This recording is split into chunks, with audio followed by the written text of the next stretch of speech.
মামাবিল হইতে মাদকের চালান নিয়ে আসতেছে। উক্ত সংবাদের ভিত্তিতে আমরা রাত 1:30 সময় কদমখাল নামক স্থানে আমরা চেকপোস্ট স্থাপন করি।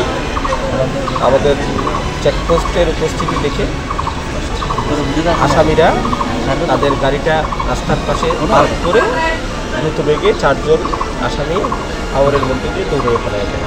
আমরা তাদের পিছনে দাওয়া করি। রাতের অন্ধকার এবং হাওর এলাকা হওয়ায় আসামিরা পালিয়ে যেতে সক্ষম হয়।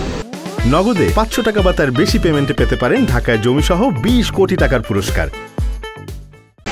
আমরা ঘটনাস্থল থেকে বিভিন্ন ব্র্যান্ডের এবং বিভিন্ন আকারের 615 বোতল মাদক এবং 8 কেজি মদ এবং 8 কেজি গাঁজা ঘটনাস্থল থেকে উদ্ধার করি।